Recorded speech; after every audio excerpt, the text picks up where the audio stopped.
Olha as Voltemos? mensagens, olha as mensagens, olha as mensagens. Voltamos. Deixa eu avisar pra galera. Agora sim. Pouco de problema técnico para testar o produto é MVP, Tamires. Tá tudo bem. Esse produto aqui também eu acho. Total. MVP. MVP é um pouco de teste ao vivo. Teste em produção. Vamos testar em produção, gente. Gente, não testem em produção, tá? Por favor, testem em ambiente de homologação, testem em sandbox, mas não testem em produção. Não sigam o nosso exemplo hoje. Voltamos. Voltamos. Vamos.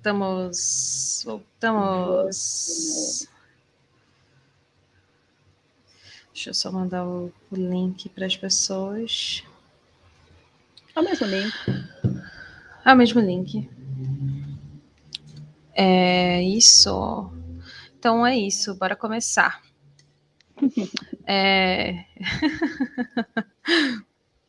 Eu vou voltar, eu vou refazer a entrada, mas só para depois conseguir editar certinho. Mas então é isso. Começamos aqui, depois dos problemas técnicos, começamos aqui a conversa com a Jo. E a Jo, cara, antes de qualquer coisa, a Jo foi uma pessoa muito incrível na minha vida, porque já foi minha líder, hoje é minha amiga. Também, enquanto era minha líder, também era minha amiga. A gente se conheceu aí nesse mundão, e desde o primeiro dia que eu conheci a Jo, eu fiquei apaixonada. Inclusive. Não. Cadê os O que foguinhos? você tá Cadê os falando? foguinhos? Para quem não sabe, curiosidades, eu fiz o processo seletivo da Jo, não fui a única pessoa, né? Mas eu participei do processo seletivo, ou seja, eu tive poder para tirar a Jo do processo seletivo e eu não tirei aquelas. Quando eu lembro minha Obrigada, Thames. chefe. E é isso, gente. Vamos começar. A Jo é uma pessoa aí que já trabalha há 18 anos, né, Jo, com produto. Com carteira assinada. Com Tem carteira história para contar assinada. aí, não é 18 anos em produto, não.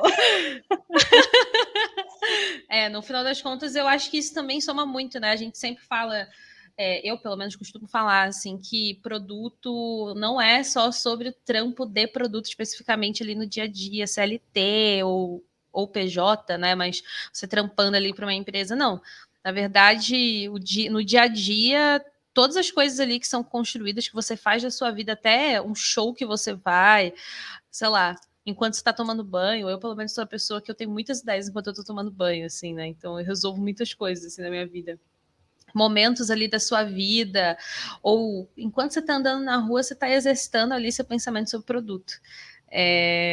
Então, para mim faz total sentido o fato de você falar que não é só 18 anos, né? Tem toda aí a sua vida, a sua trajetória.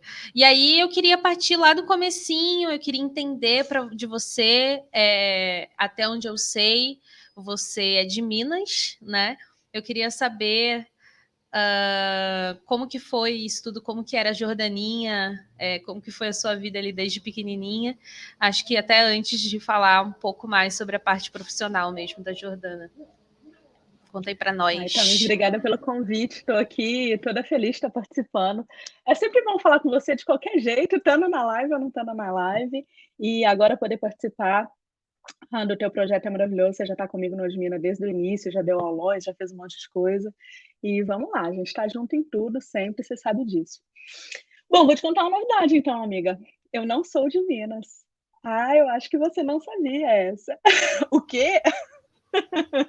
Eu Eu tô em pinguei choque. Como Eu assim? pinguei em Vitória do Espírito Santo, essa é a verdade. A minha mãe foi para lá para me ter, basicamente, E os primeiros, sei lá, 11 meses de vida, acho que nem chegou a completar um ano. Mãe, depois você me corrige.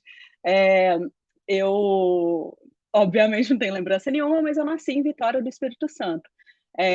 E aí cresci, obviamente, em Belo Horizonte. A minha família não é de Belo Horizonte, a minha família é de interior de Minas, uma cidade muito pequenininha que chama Poté, perto de Teófilo Otoni, né? Que a gente mineirês fala Teófilo Otoni, mas a cidade chama Teófilo Otoni. Mineiro corta, né? Mas é isso. E a minha família veio do interior, uma família extremamente matriarca, né? O pai da minha mãe morreu, ela tinha 1 ano de idade, e ela foi criada pela mãe dela, pela minha avó, que eu sou apaixonada, alucinada. Ela morreu em 2017, continuo amando do mesmo jeito, se não mais. E a minha família, minha mãe, ela é a caçula de 4 irmãos.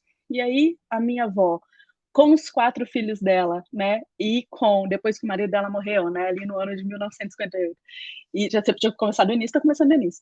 E aí, isso é relevante porque a minha avó tinha uma vida talvez relativamente confortável lá em Poté, no interior, na roça mesmo, porque ela casou com o meu avô, que tinha uma pequena terra lá, não posso dizer uma fazenda, né, mas que tinha uma vida relativamente confortável para o interior, mas ela precisou, por necessidade, ir para Belo Horizonte para criar os filhos, e isso porque ela foi praticamente expulsa da cidade, porque ela era a terceira esposa do meu avô, e as 2 primeiras queriam a herança, e ela não podia ficar, e ela foi morar em alguns lugares antes, num lugar que hoje em dia já não é mais, mas era uma favela na época, em Belo Horizonte, a região da Gameleira, e com os 4 filhos, mais 2 enteados que preferiram ficar com ela, e mais um filho para criar de outra pessoa, né? Um filho de criação, que a gente falava na época.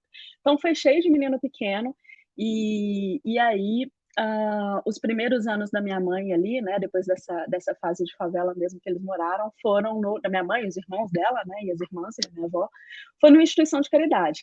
Então, minha mãe morou até os 16 anos numa instituição de caridade católica chamada Cidade Ozanam. Quem quiser pesquisar, é um bairro hoje em Belo Horizonte, ainda não tem a instituição ainda. Que se tem mineiro aí, Belo Horizontino escutando, a Cidade Ozanam fica perto do bairro Ipiranga, perto do Minas Shopping, vai, é uma referência boa. E aí, esses primeiros anos foram de muita necessidade, né, de muita dificuldade, de todo mundo morando junto numa casinha de um quarto, que não tinha banheiro, não tinha saneamento, né, vivendo de caridade, de doações, e até que a minha família saiu e foi morar no Barreiro, isso antes de eu nascer. Barreiro é periferia de Belo Horizonte. Hoje em dia já é uma região que está muito mais desenvolvida, foram muitos hospitais e muitas indústrias para essa região de Belo Horizonte. Mas isso aconteceu nos últimos, 20 anos, 15 anos, né? Quando a minha mãe foi morar lá, era uma periferia que não tinha casa ainda, que estavam começando as primeiras casinhas, não tinha muito comércio, não tinha escola, nada disso, então tudo era muito sofrido. Tinha que sair de lá, né, dessa região do Barreiro, 40 anos atrás, mais de 40 anos atrás, pegar muita condução, andar muito, ter toda aquela dificuldade para ir para qualquer lugar, para ir estudar e para ir trabalhar. Por causa disso, a minha mãe acabou não terminando os estudos, né, e tendo que priorizar trabalhar, né, trabalhar para ajudar na casa, para ajudar a mãe, os irmãos, tudo isso, foi uma realidade de todos os irmãos da minha mãe, não só dela. E ela batalhando muito conseguiu, com ajuda, com estudo, com tudo isso, passar num concurso que eu acho que mudou a vida dela, né? Eu acho, não tenho certeza, porque a gente conversa muito sobre isso, passar num concurso público para trabalhar num banco, como tipo recepcionista, escriturária, que chamavam, um cargo bem de entrada mesmo, porque lembrando que ela não tinha terminado os estudos. Mas ela conseguiu, e aí ela entrou no Banco Benji, que era um banco do estado de Minas Gerais, que hoje em dia foi privatizado pelo Itaú. E aí a vida dela começou a melhorar, né? E aí, também, nesse meio de campo, ela se casou com uma pessoa que não é muito boa pessoa, ficou casada 7 anos. Quando estava grávida de mim, no caso, eu sou filha única, ela descobriu que o marido dela tinha uma outra família. Tava, tipo, noivo já e tal, e aí ela descobriu e se separou grávida de mim, e nessa época ela estava trabalhando por esse banco em Vitória, numa filial lá, e voltou para Belo Horizonte comigo, 1 ano de idade, e aí passou por várias dificuldades, por criar uma filha sozinha, sem marido, sem muita ajuda. A família dela toda é pobre, então não é que todo mundo conseguia ajudar, não tem muito isso, ou não tinha muito isso. Claro que as pessoas sempre ajudam, né, mas não é uma situação de conforto financeiro. E aí esses primeiros anos da minha vida lá em Belo Horizonte foram isso, assim, nunca estudei escola pública, né, falando um pouco de origem periférica, nunca estudei escola pública, nunca estudei escola particular, né, estudei escola pública a minha vida inteira. A minha mãe conseguiu sair de uma situação de pobreza e ir para uma situação de menos pobreza nesses anos que ela trabalhou nesse banco, até que ela foi demitida por causa de uma privatização. Eu era criança ainda, eu tinha 12, 13 anos, a vida ficou um pouco mais difícil nessa época, mas a gente já tinha construído algumas coisas, né, para conseguir, talvez ter um arranque financeiro, assim, melhor. E eu acho que eu sempre fui muito estudiosa também, isso era uma característica que a minha mãe me criou para ser assim, né, então desde criança ela despertou em mim muita curiosidade por estudo, por livro, por informação, essas coisas. Então, logo nessa época que a vida poderia ter ficado muito mais difícil, porque ela estava desempregada e nunca mais trabalhou depois disso, né, até esperar se aposentar. Foi uma história de batalhar muito, de buscar muita oportunidade, de pedir muita ajuda, até eu conseguir aí chegar nesses, né, depois da adolescência aí, conseguir realmente, com base de estudo, ajuda, tudo isso, mudar a minha realidade financeira, a realidade financeira dela também, né, econômica, tudo isso. E aí chegar mais ou menos no que a gente é hoje, né. Isso é um resumão. Caraca, que resumo. Imagina se não fosse resumido, né? Parece a minha É história difícil também. resumir. Eu comecei em 1958, né, amiga? Eu nasci em 87, mas eu comecei a história em 1958. Então a culpa é minha, que eu não resumi meio Não, mal. não, mas não, tá certo. Não, não, que isso, tá certíssima, pô. Porque muito da nossa história é sobre também a nossa ancestralidade, né? É muito interessante a gente falar sobre isso também, porque eu, por exemplo, eu percebo que a minha família, hoje ela tem uma condição muito melhor, assim, né? E muito foi por questões até do governo, né, de planos do governo, enfim, mas também muita guerra, né? E aí, às vezes, eu tenho a sensação de que por a gente ter passado por essas coisas, é como se a gente criasse mais assim empatia, de certa forma, né, por essas questões. E durante um tempo, pelo menos, eu me sentia meio culpada, assim, né? Tipo, putz, minha família passou por todas essas questões, e aí eu consegui alcançar as coisas, tipo, muito do que eu Uma consegui sensação de alcançar. dívida, né? Sim. Muito do que eu consegui alcançar hoje é por um sofrimento, né, que a minha família teve.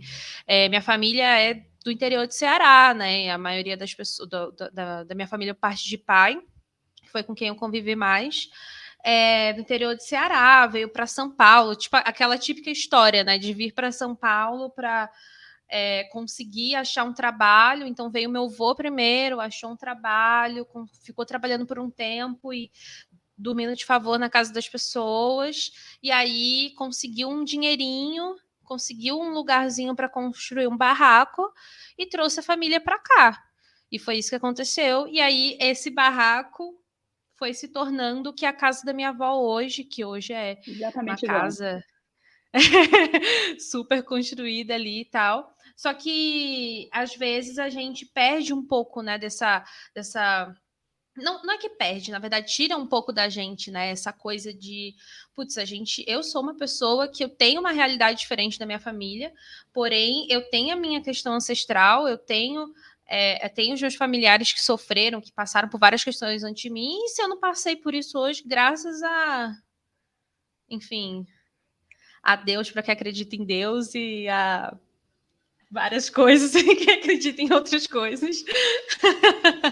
Mas, enfim, mas eu acho muito importante a gente trazer essa questão, porque na nossa infância, né, nossa infância, nossa adolescência, nossa vida, às vezes a gente só olha o agora e a gente também só é julgado, de certa forma, pelo agora, né?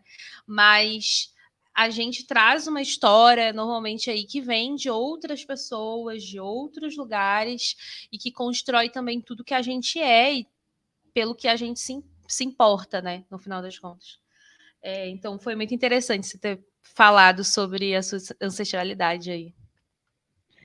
Isso molda a gente, eu acredito, em determinada fase da vida, ou seja, de onde que a gente veio, né, molda a gente em determinada fase da vida. Eu não sei se você vai se identificar com isso, ou se as pessoas que estão ouvindo a gente vão se identificar com isso, mas eu passei por uma fase ali, mais ou menos, final da minha adolescência, início da vida adulta, de querer entrevistar a minha avó, os meus tios, avós, tipo, os velhos da minha família, para falar o que aconteceu antes de mim, de onde que eu vim, de onde que eu surgi. Pode começar em 1900, sei lá, 1700, se você quiser, vai, começa em 1700 e vai me contando, porque quando a gente é criança, a gente não se liga muito no passado.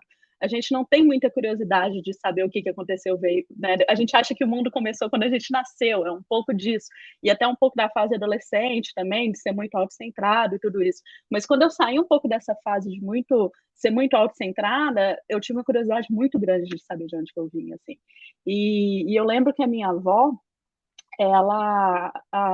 o início da vida dela, antes dela se casar, ela foi professora, né, nessa comunidade pequenininha lá no interior de Minas. E ela sempre manteve o hábito de ler e de escrever. Né? Então, escrevia até à mão, tinha letra bonita, era muito fofa. Ela morreu com mais de 90 anos, morreu escrevendo. Eu dei um computador de presente para ela, ensinei ela a usar um computador para ela escrever as histórias da vida dela, as histórias das pessoas que vieram antes dela. Então, nessa fase, foi aquela coisa que eu quero saber minhas origens, que eu quero entender quem eu sou, né? Eu preciso puxar de algum lugar, qual que é a minha memória genética. Essa foi, ainda bem que eu aproveitei esse momento, acho que nem todo mundo tem a chance de fazer isso, então quem tem avós, tios, avós, ou seja, pessoas velhas na família, eu sempre incentivo a fazer um exercício de entrevistar essa galera e perguntar o que aconteceu, de onde que eles vieram, porque eles são uma parte muito importante de quem a gente é, e para se autoconhecer, a gente precisa conhecer um pouco deles também. Eu acredito nisso, tipo, de uma maneira fantástica, assim, a minha avó escreveu livrinhos que a gente não publicamos, mas imprimimos mesmo, estilo livro, eu tenho todos aqui, assim, é sensacional poder pensar que primeiro que eu vim de um lugar de feminismo, né, com todas as limitações que o feminismo teve nas suas diferentes, né, momentos históricos, né, as limitações são muitas, elas sempre vão existir, mas a minha mãe é uma mulher feminista, a minha avó foi uma mulher feminista, olha isso, ela nasceu em 1926, sabe? Então eu passei a entender muito de mim, sabe, Camis, quando eu passei a entender mais sobre a minha avó, sobre a minha mãe, sobre a minha família e tudo isso. A parte de mãe, porque a parte de pai, o que eu posso falar sobre pai? Melhor não falar. Melhor não entrar nesses assuntos, Melhor não né? entrar, não, se quiser a gente entra, mas assim, vai ser, eu falo muito, porque eu sou mineira, né, gente? Eu falo muito, a Thames ainda me chama para falar, imagina. E se eu começar a falar sobre a história do meu pai, vai durar 7 segundos, mais ou menos. Então é bom que eu não vou precisar falar muito. Porque é isso, fala em 7 segundos, basicamente é isso. Muito bom. Eu lembro uma coisa de falar, só uma lembrança que veio aqui agora, que eu falei da entrevista, né? E eu lembro que no dia que a gente, tipo, sentou assim para conversar nessa entrevista aí, eu comecei em modo, tipo, mais séria, assim, né? Porque era uma época que eu fazia muita entrevista com as pessoas. Então eu comecei mais séria, assim, tipo, e aí, né? Quem é você, etc. E aí, mano, quando eu percebi, a gente já tava falando sobre cachorro, sobre, sei lá, Coisas pai. esotéricas e outros universos. Eu me lembro dessa conversa que a Thames me entrevistou. Foi assim que a gente se conheceu. Sim, sim, super, super. Tem um comentário aqui do Thiago que eu achei muito legal, vou colocar aqui na tela. Tem uma frase foda do Emicida. Eu sou o sonho dos meus pais, que é o sonho dos meus avós, que é o sonho dos meus ancestrais. Honrar nosso passado e nossas raízes faz parte do nosso legado. Totalmente, assim, né? Eu acho que a gente é uma parte de tudo, né? E quando a gente percebe isso, a gente consegue se identificar muito melhor, assim como a própria Jo falou também. Mas, cara, eu acho que no final, assim, muito disso também, né, que você trouxe pra gente, no final das contas, tem muita gente que tem história em comum, né? Isso é muito doideira. Teve uma época na minha adolescência que eu comecei a entrar em curto-circuito, assim, porque eu percebia que quanto mais eu contava a minha história para as pessoas, que também é uma história grande, as pessoas falavam, putz, isso daqui também já aconteceu comigo, putz, isso daqui, tipo... E o quanto as pessoas não falavam, assim, né? Ah, tipo, os meus avós, por exemplo, já passou por isso e tal, eu conheci pessoas que a gente tinha família no mesmo lugar, e que se pá, as nossas famílias se conheciam, assim, né? Então eu acho super interessante também a gente falar, até por conta disso também, né? A gente criar conexão, no final das contas a gente percebe que a gente está muito mais perto do que a gente imagina, né?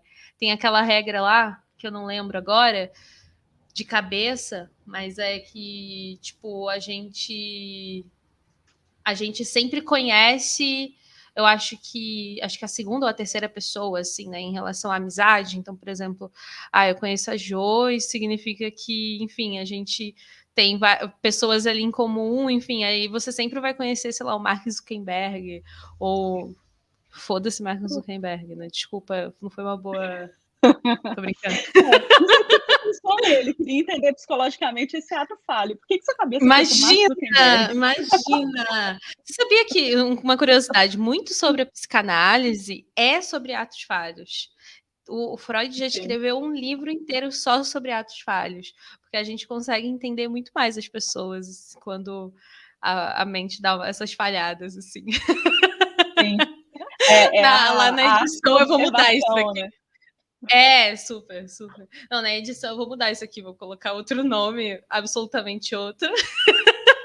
Só quem tá na live vai saber que a Thames é fã investida no Mark Zuckerberg. É isso. Eu vou colocar um. Não, tá aqui quem falou, gente. Não tenho dinheiro para pagar tipo de direitos autorais, pá. Não tenho. Ai, ai. Enfim, mas bora lá. E muito legal, Jô, você ter contado aí essa parte do começo aí da sua vida.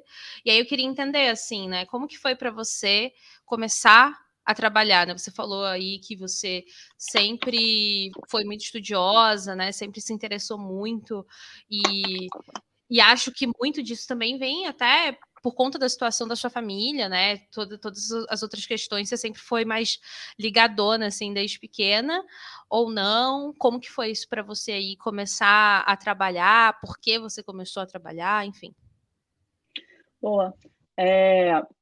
Eu assinei carteira há 17, quase 18 anos, por aí, numa carreira que eu já não tenho hoje, né, para trabalhar mesmo, para ter uma grana. Eu estava no ensino médio e não funcionava, né, ser sustentada pela minha mãe, não funcionava nem financeiramente para nenhuma das duas, mas também não funcionava pela nossa história, de como a gente foi criada também, continuar por muito tempo, hã, cara, sem ganhar o próprio dinheiro, sem correr atrás e tudo isso. Eu comecei a trabalhar. O meu primeiro emprego foi como professora de inglês. Eu nunca vou esquecer que meu salário era R$ 422, porque a minha mãe, quando ela ainda trabalhava, né, antes dela ser demitida ali, 2000, 2001, do banco, como eu falei, na época da privatização do Itaú, ela, como não tinha estudo, né, e tinha alguns pré-requerimentos ali, algumas coisas de funcionários que eram legados do bem, de claro que uma estrutura governamental, ou seja, era relativamente inflada, ou não necessariamente era inflada, mas vem o capitalismo, né, vem uma instituição privada com toda a estratégia, né, de reduzir custos, e aí, naturalmente, como toda privatização, acontecem cortes, e ela foi demitida. Antes disso, ela sempre, na verdade, ela sempre valorizou muito educação e estudo, não tinha grana para pagar a escola particular, né, mas corria atrás por outros lados, e aí ela priorizou financeiramente pagar um curso de inglês para mim quando eu tinha 10 anos de idade. Então, eu comecei a fazer um curso de inglês no meu bairro mesmo, com 10 anos de idade, e gostei. E aí, quando eu tinha ali 16 anos, nessa época eu já não pagava o curso mais, porque depois que ela foi demitida, aconteceu um auê, eu comecei a trabalhar na escola também, e aí eu fazia o curso de graça.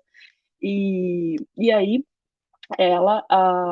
eu, com 16 anos, declarei para a dona desse curso de inglês que eu queria fazer alguma coisa para ganhar dinheiro, se ela não podia me adotar. Ela gostava muito de mim, então foi talvez a primeira pessoa que me ajudou profissionalmente. Ela assinou minha carteira para eu dar aula de inglês na escola. E isso não significa que eu falava inglês maravilhoso, nem nada disso. Eu nunca tinha saído, né, do país, nunca tinha ido para nenhum lugar que falasse inglês para realmente falar inglês muito bom, não era isso. Mas eu era boa aluna, eu sabia gramática, eu sempre fui uma pessoa muito técnica e ela apostou em mim, me pagou vários cursos, inclusive, e eu acho que foi uma coisa de muito mais gostar de mim, apostar em mim, ou talvez uma certa forma de caridade também, porque certamente eu era a aluna mais pobre da escola dela. E aí eu comecei a dar aula de inglês, ela assinou minha carteira depois de uns meses que eu comecei a meio que estagiar com outros professores para aprender como que era, ela assinou minha carteira.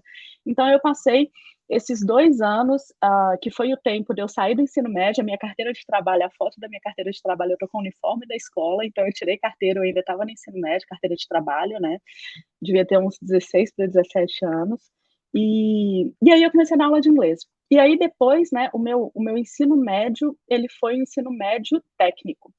Então, tem uma escola que é federal também, não é particular, uma escola federal lá em Minas, chamada Cefet, Centro Federal de Educação Tecnológica, que ainda tem, hoje em dia é um pouco diferente, mas na minha época, isso foi 2002 por aí, tinha o curso técnico junto com o curso médio. Então, a partir do primeiro ano, a criança entrava na escola às 7 horas da manhã, saía às 7 horas da noite e fazia as matérias técnicas e matérias do ensino médio. E eu fiz essa escola, né? Teve um processo seletivo, tipo um vestibular, tudo isso, estudei um montão, passei e fiz essa escola.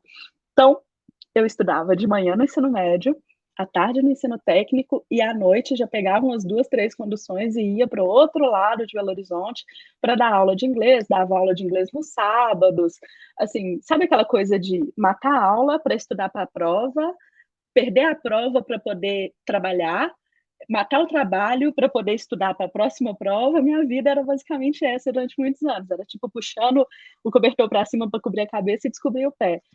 E aí, cara, um samba para conseguir dar conta de tudo isso, até que eu me formei, né? Fiz o ensino técnico, que era um ensino técnico que chamava Informática Industrial, então eu comecei a codar nessa escola. Nessa escola eu fazia outras coisas, assim, tinha um programa de alunos carentes que se você fizesse alguma coisa lá, tipo, fosse monitora do laboratório, lavar as coisas do laboratório de química depois da aula, você podia ter um outro benefício, que no meu caso era comer na cantina, o almoço, ter as refeições de graça, porque eram pagas, né? E aí eu fiz tudo isso para dar conta e me formei. E aí, quando eu me formei, eu já emendei a faculdade de engenharia na Federal de lá também, que não é a FMG, é o Cefet, né? Tem ensino médio e a faculdade. Aí eu já emendei uma engenharia de computação e comecei a trabalhar em TI. Então, meu primeiro ano da faculdade, eu já comecei a estagiar.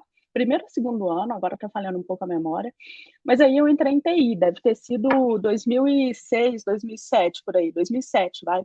2007 eu entrei em TI, como desenvolvedora. Eu não queria aquele curso para minha vida, o meu sonho era fazer humanas, eu fiz engenharia de computação por outros motivos e influências, acho que muito para poder ganhar dinheiro, porque o meu sonho era ser jornalista, escrever, ir lá para a Guerra da Palestina, me meter no meio dos tiroteios, ficar no kibbutz lá e ficar escrevendo sobre a guerra. Meu sonho era fazer alguma coisa relacionada a relações internacionais ou a jornalismo investigativo. Eu queria muito isso para mim, ou publicidade, tipo relações públicas, sei lá, eu queria alguma coisa muito mais voltado para humanas. Mas tanta gente falou na minha cabeça, inclusive a minha mãe, que isso não ia dar dinheiro, que era muito difícil, que a área era muito com base em indicação, não sei o que. Eu falei, gente, mas eu sou pobre. Eu nem sou tão pobre quanto eu era 10 anos atrás. Eu pensando com 17 anos antes de fazer o vestibular. Eu nem sou tão pobre quanto eu era 10 anos atrás, mas eu ainda sou pobre. Tudo bem que eu nasci pobre, mas eu não quero morrer pobre. Por mais que isso seja um pensamento que muitas vezes é um pouco problemático do ponto de vista social, eu sentia isso de maneira muito forte naquela época. Não é por bens materiais, era um pouco de valor, é um pouco de me validar também com a jornada que eu já tinha tido, de me dedicar, de trabalhar muito, de correr muito atrás. Era até uma forma de me validar também como alguém que batalhou muito. Então, eu queria muito dinheiro naquela época. Eu acho que eu só realmente comecei a ganhar mais dinheiro na minha vida depois que eu parei de correr tanto atrás do dinheiro. Isso é um papo para uma outra hora. E aí eu comecei a trabalhar, eu acabei fazendo engenharia de computação. No primeiro período eu tranquei, juntei uma grana que tinha ali, fui passar um semestre nos Estados Unidos, trabalhei no McDonald's nos Estados Unidos. Não é intercâmbio chique, não é intercâmbio glamorizado, é intercâmbio de, tipo, dividir casa com muita menina, mais 5 meninas, tipo, muita gente, e trabalhar no McDonald's, assim. Trabalhar no McDonald's desde limpar o banheiro do McDonald's, a lavar a cozinha do McDonald's, a preparar o lanche, assim, trabalho que se eu fosse tomar essa decisão hoje, eu não sei se eu teria tomado, assim, foi uma coisa meio punk, assim, na minha vida. Tranquei a faculdade, quando eu voltei, eu pensei, eu vou terminar a engenharia? E aí eu decidi terminar a engenharia. Eu acho que eu decidi terminar a engenharia quando eu estava no último período da engenharia. Acho que eu vivia tentando ou pensando em voltar para o meu lado de humanas, assim. E aí, nessa época, eu comecei a trabalhar em TI. Então, eu comecei como desenvolvedora, porque eu fazia engenharia de computação. Naquela época ali, há 10, um pouco mais de 10 anos atrás, era muito óbvio que se você fizesse engenharia de computação, ciência da computação, análise de sistemas, era muito direto as pessoas pensarem que eu tenho que ser programadora. Né? Eu falava programadora na época, ainda mais em Minas. Né? Eu não falava desenvolvedora, não falava dev, nada disso. Então, é muito óbvio pensar, eu tenho que ser desenvolvedora, porque não tem outra carreira. A gente não tinha muita... Tinha, tipo assim, analista de requisitos. Ah, mas eu não quero ser analista de requisitos, eu quero ser programadora. Então, ir para o desenvolvimento no início da minha carreira, quando eu ainda estava na faculdade, foi meio uma coisa empurrada, assim, os próprios professores te empurravam naquele sentido, era o que tinha de vaga em Belo Horizonte na época e tal, então eu comecei como desenvolvedora. Obviamente, eu nunca fui muito boa desenvolvedora, porque eu fiquei muitos anos em cargos muito baixos, muitos anos assim, fiquei uns 5 anos em cargos muito baixos quando eu era desenvolvedora, e depois que eu migrei para produto, eu vi isso quando eu estruturei a linha do tempo da minha carreira para vir falar aqui com vocês. Eu percebi que eu fiquei muitos anos em cargos júnior, enquanto eu era. Cargo júnior que eu estou falando, na verdade, é estágio e assistente, assim. E uns 5, 6 anos nessa jornada, né, de estagiária e de assistente, enquanto eu era desenvolvedora, e depois que eu migrei para produto, que foi ali 2009, final de 2009, aí eu comecei a ter um tempo mais curto nos níveis de senioridade e crescer mais rápido, porque ficou claro que realmente eu tinha aquilo que era bacana para o produto, eu tinha mais o tino, assim, o jeito, as habilidades e tal, em produto, com conhecimento técnico também de arquitetura e de desenvolvimento que me ajudou a decolar. E aí, basicamente, depois disso, foi trabalhar em várias empresas diferentes em Belo Horizonte, até que em 2014, por causa do Gabriel, a gente veio para São Paulo, né? Foi uma casualidade muito feliz, porque ele conseguiu um emprego em São Paulo, eu estava trabalhando na Fiat na época. Ele conseguiu um emprego muito bom em São Paulo, na Vale, né? A Vale não é uma empresa que a gente tem muita facilidade para dizer não. E aí, porque ele conseguiu esse emprego, ele veio, logo depois eu vim em seguida, passei uns meses ali desempregada em São Paulo. E depois voltei, né, para o mercado, depois aqui em São Paulo já. Trabalhei em outras empresas muito grandes, sempre em produto, e aí depois disso, acho que a união de me encontrar em produto, estar no mercado tão grande quanto São Paulo, e já ter uma certa senioridade quando eu cheguei em São Paulo, eu não vim júnior para São Paulo, eu já vim mais sênior para São Paulo, já vim formada há uns anos, já vim com uma bagagem grande, aí a minha carreira, assim, não faça piadinha do foguete não dá ré, porque eu detesto piadinha, mas subiu como um foguete mesmo, né? Então aí já é a história que você conhece, porque eu já conheci a Thames, né? Desde cá é bem isso, pessoal. Eu acho que cada carreira é a sua história, a sua jornada, né? Tem todas as características que a gente já comentou, que formam a gente, que moldam a gente, a nossa história, os nossos ancestrais. E eu também acho que é uma união de circunstâncias, saber pedir ajuda. E muitas vezes, por mais que isso doa do ponto de vista aqui da mina socialista que mora dentro de mim, muitas vezes é sobre oportunidades que não são para todos, assim. Então eu aproveitei algumas circunstâncias da minha jornada também, algumas portas que eu tinha abertas para mim que nem todo mundo tem. Circunstancial, com esforço, com trabalho, com estudar, mas também é sobre, às vezes, também é sobre estar no lugar certo na hora certa, sabe?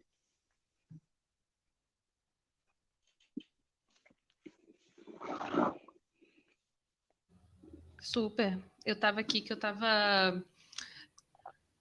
apesar, gente, só um parêntese, apesar de não parecer, eu sou uma pessoa muito tia com tecnologia. Então eu tava aqui, tipo, pera, agora eu tenho que voltar, meu Deus. É, Chama alguém de mas. TI para ajudar a Camis.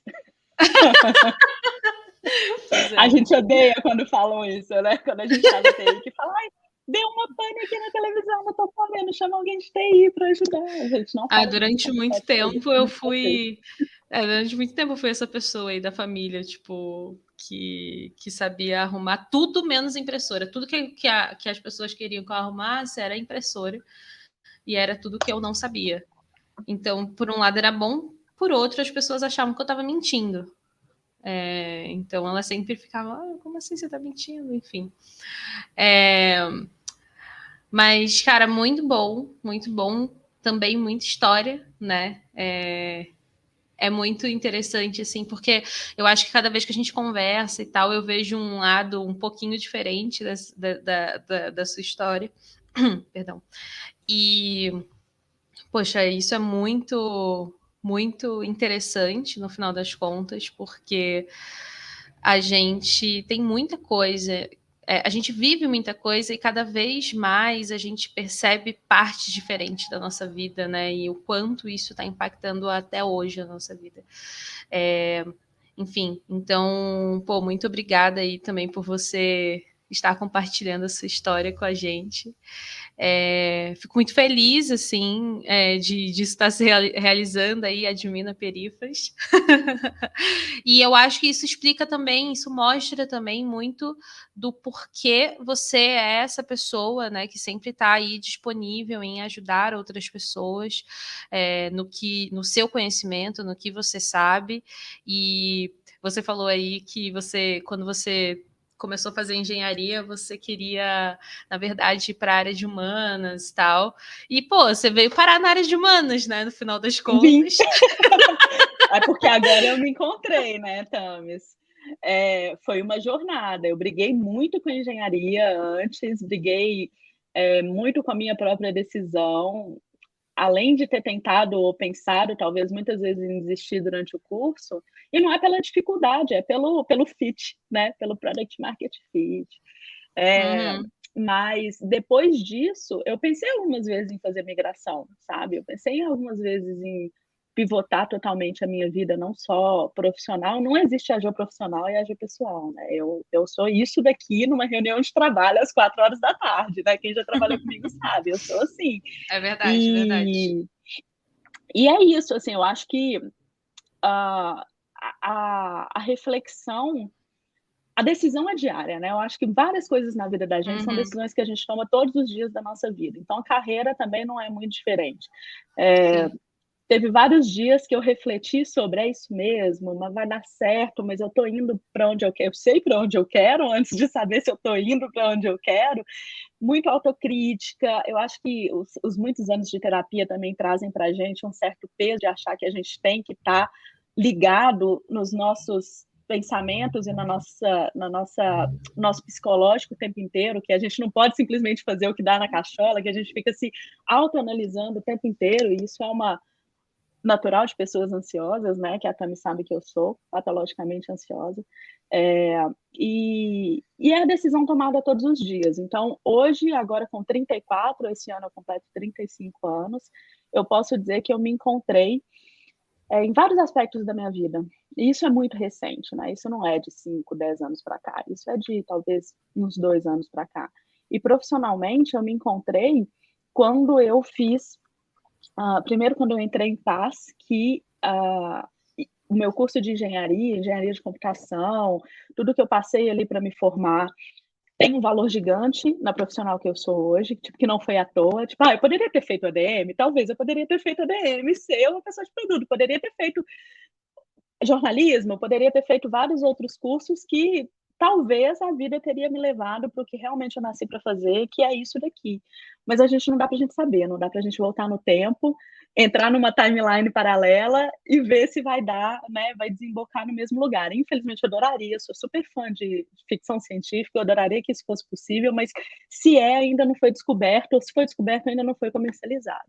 Então, eu fico muito, eu faço muito essa reflexão de que teve muito valor as coisas e as decisões que eu fiz na minha vida, que muitas vezes lá no passado eu não sabia porque eu estava fazendo, mas que me trouxeram até aqui, e hoje eu entro em paz com a jornada que eu tive, que muitas vezes foi muito difícil e eu questionei muito, mas que hoje me dá muita bagagem, me dá autoconhecimento, me dá uma certa inteligência emocional para poder estar numa posição de apoiar outras pessoas, não necessariamente ajudar, mas apoiar outras pessoas, ou de talvez criar uma rede de pessoas que se apoiam, né, entre nós, assim, que não dependa só de mim, mas que seja sobre a rede e não necessariamente sobre mim, que é o Admina.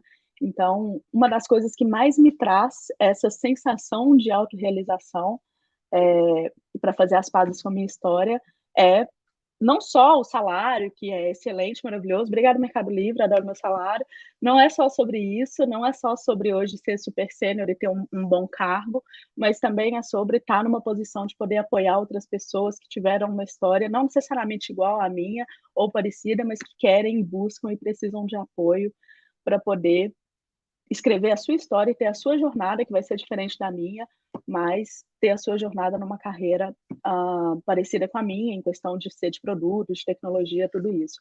Isso é o mais legal, na verdade. O dinheiro é legal, o cargo é legal, é muito legal. Eu acho que está no top 3, assim. Mas você vê que a sua vida não é só sobre o salário, eu sei que só gente que ganha bem que fala isso. Eu não estou sendo hipócrita, eu juro. Eu sei que é só gente que ganha bem que fala isso que eu vou falar agora, mas o fato de não ser sobre o salário, não é eu ser leviana com relação ao salário que eu tenho hoje versus o que eu tinha 15 anos atrás. É sobre dizer que ter chegado até aqui e, por consequência, ter conquistado esse salário, o fato de eu poder usar isso que eu criei, onde eu tá hoje, para apoiar e para ajudar, né, outras pessoas, é, é muito mais relacionado à autorrealização do que o salário na conta. Se eu tivesse com o salário na conta e não tivesse o Admina, não existisse o Admina, eu sei que eu ainda ia estar, porque eu estava, 2 anos atrás, buscando propósito na minha vida. Então, é sobre isso, como diz uma Admina. É sobre isso e tá tudo bem, ela vai saber quem ela é. Entendi, Jô. E aí, enfim, eu acho que você estava falando aí, né, sobre a parte de apoiar, e me veio muito à cabeça também uma coisa que eu percebo, é que a digitalização, foi muito benéfica, né, para muita gente, para muitas coisas, quando a gente para pensar, e aí eu tô falando do movimento da digitalização, né, tipo, pós aí era industrial, entre várias aspas, porque eu ainda não considero totalmente que a gente está ainda. Na verdade, eu considero que a gente está um pouquinho na era industrial, um pouquinho, né, em alguns sentidos, mas quando a gente pega assim o movimento da digitalização em relação a como as informações são disseminadas hoje, né, o poder que essas informações podem ter, a gente vê que acessibiliza muita coisa, e não é à toa, né, que a gente está aqui, é muito também por conta disso. E aí eu acho que isso daí abre duas questões, assim, né, na minha cabeça, um pouco. A primeira questão é, primeiro, que a gente escancara, de certa forma, uma situação, né, que é, mesmo que a gente tenha acesso às informações, muitas das vezes a gente não sabe o que fazer com elas, e a gente não é educado a saber também, né? Não é só uma questão nossa, mas como sociedade a gente também não é educado a saber como lidar com todas as informações, como seguir os caminhos que fazem mais sentido, enfim. Eu acho que agora a gente também está tendo uma ruptura um pouco entre essa diferença de, putz, se eu fizer direito, eu vou, com certeza, tudo vai dar certo. Se eu fizer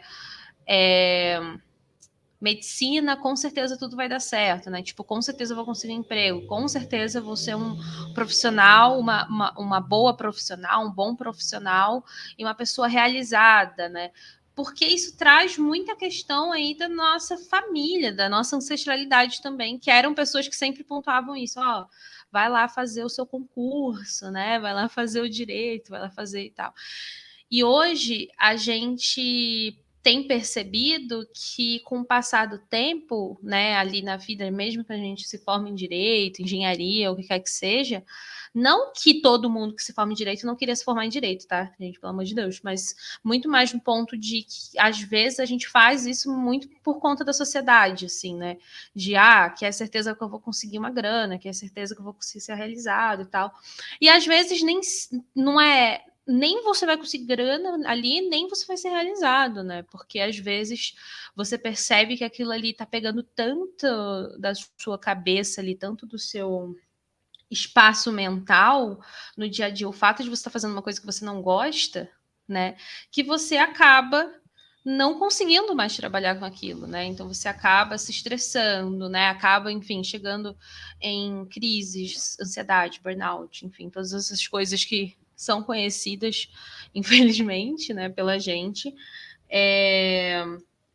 E o produto, ele chegou aí no meio disso, eu acho que para quebrar alguns estigmas em várias questões, né? Eu acho que não só produto especificamente começou a fazer isso, mas outras áreas mais criativas, outras áreas tipo programação, né? Enfim, tudo dentro da tecnologia começou a colocar em xeque esse modelo industrial de aprendizado, né? Esse modelo de que se você fizer a receitinha ali do bolo, se você se formar ali na USP, se formar, enfim, qualquer faculdade que é mais conhecida, você com certeza vai ser uma pessoa bem-sucedida, né?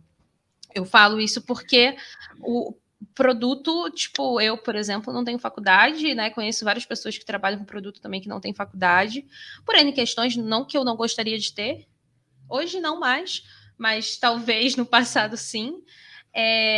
Mas por N questões a gente não conseguiu, não teve oportunidade de fazer, enfim. Cara, hoje a gente está aqui, está vivendo, está feliz, apesar do dia a dia e às vezes ter algumas questões aí, como qualquer outra pessoa tem, mas a gente está aqui vivendo, trabalhando e feliz e tal. Só que assim, no começo, sempre tem aquele principal problema, que é diferente ali do direito.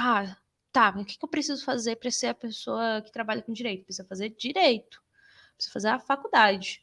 Tá, o que eu preciso fazer para ser a pessoa que vai ser médico? Eu preciso fazer medicina. O que eu preciso fazer para a pessoa que quer se tornar uma pessoa de produto? Tem gente que fala que é curso, tem gente que fala que é, sei lá, fazer sua própria empresa, tem gente que fala que é várias coisas, né? E aí eu acho que tanto dá muita oportunidade, porque a gente percebe que existem muitas possibilidades, como também a gente que é ansioso olha para tudo isso e fala: meu Deus, tá, o que, que eu tenho que fazer, o que, que é para mim. Eu estou seguindo por esse caminho que para mim não está fazendo sentido, mas já fez sentido para a Jo, já fez sentido, enfim, para outra pessoa ali que também é produteira, e para mim não está fazendo sentido, qual caminho ir, enfim. E como que você vê isso, né, em relação a todas essas possibilidades que a gente tem de aprendizado, enfim, e a parte especificamente de produto? Eu vejo de maneira empírica, né? Eu vejo acontecendo, vejo conversando com as pessoas, participando de eventos, eu vejo que o curso superior para a área de tecnologia como um todo está cada vez menos pesado, ou seja, está recebendo cada vez menos peso. Veja bem, eu não estou dizendo que não precisa fazer faculdade para ser dev ou para ser pessoa de produto, não é isso que eu estou dizendo. Eu estou dizendo que está cada vez se abrindo mais a carreira de tecnologia para pessoas que não têm a qualificação, graduação, bacharelado, licenciatura e esses tipos de graduações mais formais. Isso está acontecendo no Brasil agora, mas eu acredito que já tenha começado a acontecer, por exemplo, nos Estados Unidos, que é meio que o berço de produto do jeito que a gente aplica aqui hoje, há mais tempo. qual que é o fenômeno mercadológico que eu acho que impulsiona isso? É o fato de, aí voltando para o Brasil um pouco, recentemente, nos últimos 10 anos, se você comparar, não vamos nem falar de 10, vamos falar de 5 anos, a quantidade de startups unicórnio que tinham no Brasil há 5 anos atrás e a quantidade que tem hoje, 5 vezes mais. A quantidade de startup mesmo que o Brasil está abrindo, o Brasil é o país mais startupeiro do mundo, isso é um fato, né? Posso compartilhar com vocês um montão de estudos que fala isso. É claro que tem o lance de o quanto dura ou se tem sucesso com base em vários indicadores ou não as startups, mas o meu ponto não é esse. O meu ponto é que o Brasil é um país muito empreendedor. O que isso causa no mercado? Causa muita vaga. Né? Tem muito investimento, desde o governo Lula, tem muito investimento acontecendo, né? Investimento externo, que é uma coisa muito boa, né? Acontecendo no Brasil. Claro que isso oscila com base em vários fatores, como, por exemplo, uma pandemia da vida que ferra o mundo inteiro de todos os lados, não só do lado de investimento. Mas o Brasil é um país que recebe muito investimento.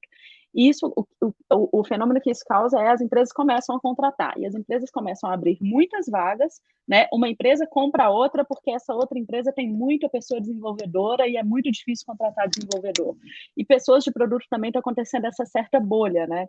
Então, tem muita vaga, tem muita vaga, tem muita empresa nascendo. Será que tem pessoas que fazem faculdade na mesma proporção? Essa proporção, esse número está cada vez se aproximando mais, ou seja, as pessoas que se formam em faculdade não são suficientes para suprir as vagas que a gente tem no mercado de tecnologia. Não é que não são suficientes porque elas são menores, elas são cada vez menos abundantes, digamos assim. E isso está abrindo para pessoas que não têm curso de graduação formais, aí, a licenciatura, o bacharelado, o que for. E está na hora de aproveitar essa bolha, né? Porque a gente entra como júnior na hora que a onda está no alto e a gente vai se profissionalizando, a gente vai se seniorizando, a gente vai aprendendo, vai colocando produto na rua, vai dando certo, vai dando errado, à medida, e aí quando essa bolha estourar, porque toda bolha estoura, a gente vai estar no bem, a gente já vai estar um pouco mais estável na carreira. Então, assim, do ponto de vista mais mercadológico, eu vejo isso acontecendo, converso com pessoas sobre isso e tudo mais, e tem o lado humano da coisa, né? As empresas, por motivos que pode ser de valor próprio, pode ser de marketing, ou pode ser de várias outras coisas, as empresas estão cada vez mais voltadas para o desprivilégio, para os grupos de minoria, para os grupos de desvantagem social, ou seja, diversidade e inclusão está passando a ser quase que um diferencial, né, competitivo nas empresas, que é bom por isso, né, porque dá visibilidade e tudo mais, mas ao mesmo tempo significa uma comercialização da diversidade e inclusão que eu critico um pouco, mas isso é papo para outra hora. Mas o que acontece? Acontece que as empresas estão valorizando nós que somos pessoas de grupos de desvantagem social, que somos desprivilegiadas. Elas estão valorizando, eu não estou dizendo que elas estão privilegiando ou priorizando, mas está muito mais presente no mercado de tecnologia, de empresas de tecnologia, está muito mais presente esse tema agora. E isso também, né, isso envolve pessoas pretas, envolve LGBTQIA+, envolve mulheres, envolve todos os grupos de minoria étnica, mas também envolve as pessoas pobres que não fizeram faculdade. Então, eu já vi uma outra vaga afirmativa de ensino médio, por exemplo, sem qualificação, e eu já vi empresas flexibilizando para receber uma pessoa, muitas vezes que a pessoa também é de algum grupo de minoria, isso para ajudar as metas, né? Mas eu já vi também contratando pessoas que não têm a graduação formal por causa disso, porque, né, é um problema social. Geralmente as pessoas que não têm uma graduação formal, quem são? Quem são essas pessoas que não têm faculdade? Ou elas são herdeiras, né? E tá empreendendo ou tá viajando o mundo e aí não quiseram fazer faculdade porque não é necessário financeiramente, ou elas são pessoas pobres que não tiveram acesso à educação. Né? Pode ter outros grupos aí, eu posso estar simplificando demais, mas basicamente ou é um ou outro. Ou a pessoa tem dinheiro demais, ela não precisa estudar para poder trabalhar, ou ela não teve acesso porque ela é pobre. E geralmente, se essa pessoa é pobre, né, geralmente, na maior parte das vezes, ela vai ser ou uma pessoa preta, ou vai ser uma pessoa periférica, óbvio, né, porque ela é pobre, ou vai ser alguma pessoa de algum grupo de desvantagem social, vai ser uma pessoa que é LGBTQIA+, que foi expulsa de casa, tudo isso. Então, essas duas coisas, um mais pelo lado social e outra mais pelo lado de filha da putagem do mercado, desculpa meu francês, são as coisas que eu acho que o mercado está se abrindo um pouco mais para pessoas que não têm. Nosso mercado de tecnologia, tá? Eu não estou falando de mercados formais, de mercados, não mercados formais, tecnologia formal, mas eu não estou falando de mercados talvez mais antigos. Estou falando de tecnologia mesmo. Faz sentido? O que você acha? Super, super, super faz sentido. Para mim, eu vejo muito até no movimento da própria educação, assim, né? Eu comecei a fazer faculdade no semestre passado e eu não tive paciência para continuar. E aí muitas pessoas vão dizer: ah, claro, né? Você é geração Z ou millennium, sei lá qual geração que eu sou, mas tipo, você não tem paciência para isso. E no meu caso, não é que eu não tinha paciência. Tiveram outras questões também de foco, é claro, mas uma das coisas que mais me impactavam ali na faculdade era perceber o quanto o mundo é diferente fora da academia. Isso foi uma coisa que me impactou muito, assim, né? Tipo, eu percebi, putz, tá falando sobre isso daqui e tal, do mercado de trabalho, mas, cara, no dia a dia não é assim que funciona. Eu sei que não é.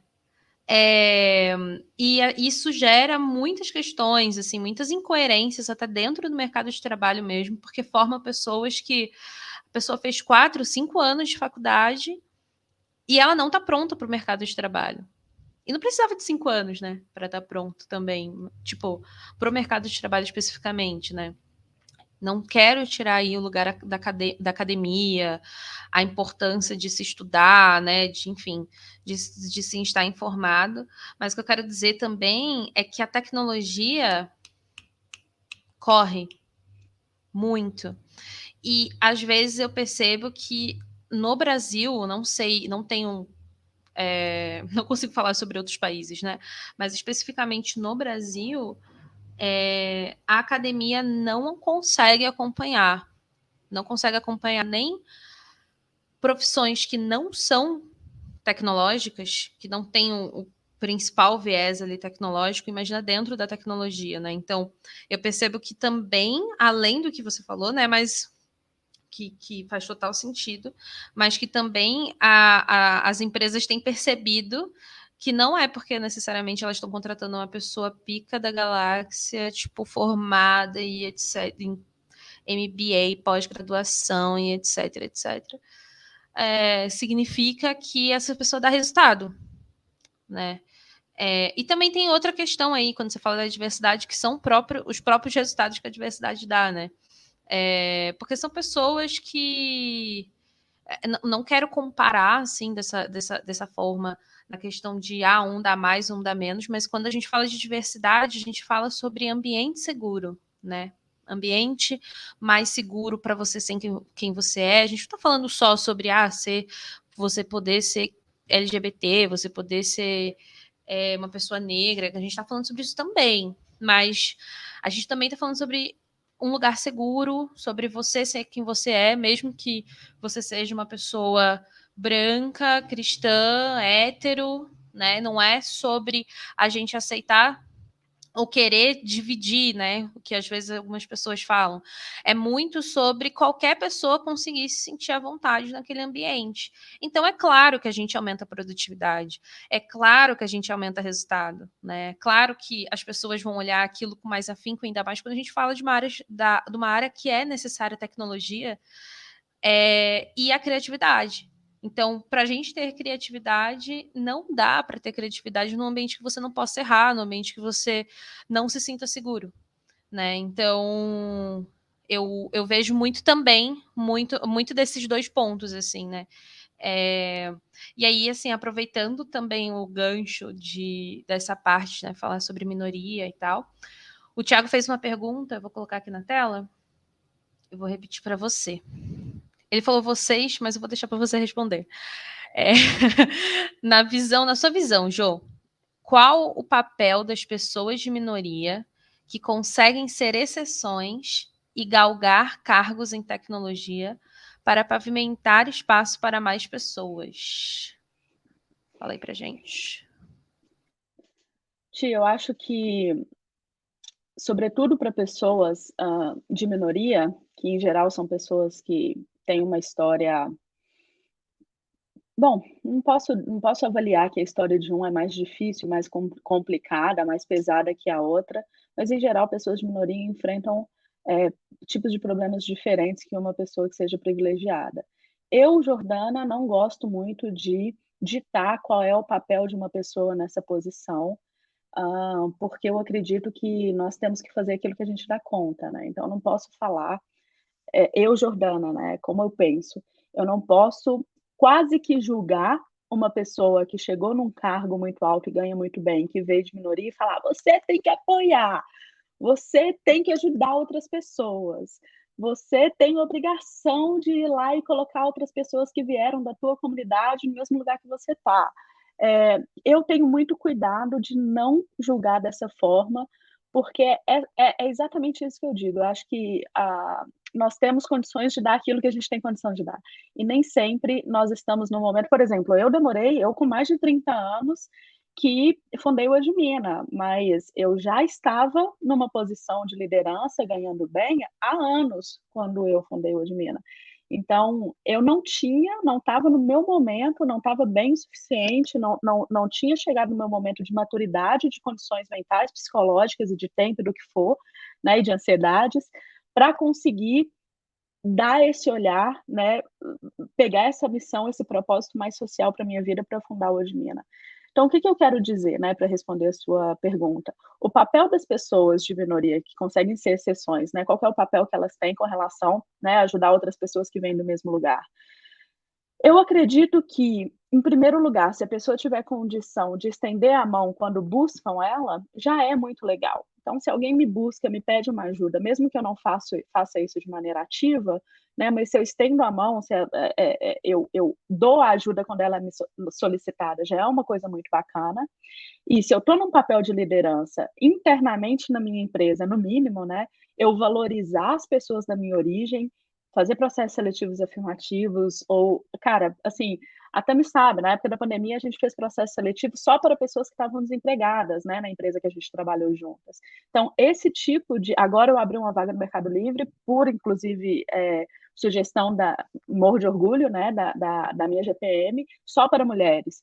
Então, assim, essas coisas internas eu acho que é o nosso papel, mas eu não iria no âmbito tão maior de tenho obrigação de lançar um projeto social, de ter um trabalho voluntário, de fazer algo, porque a gente precisa estar bem, a gente precisa estar no momento bom, né, o suficiente para fazer isso. E eu não gosto de dar obrigações para as outras pessoas de maneira um pouco irresponsável com a própria saúde mental delas. Boa, João, entendi. Entendemos. Posso responder uma pergunta que está no chat? Aqui, porque eu Pode, sou qual é a rebelde? pergunta? Eu É uma não pergunta vi. muito bacana, de quem é de Mina. Uma pessoa perguntou assim, eu acho que foi o Ti. A Thames é a musa de Mina? Não, a A Thames não musa é a de musa de Mina. Mina. Eu nem É, sei o é que porque é eu essa história. conto.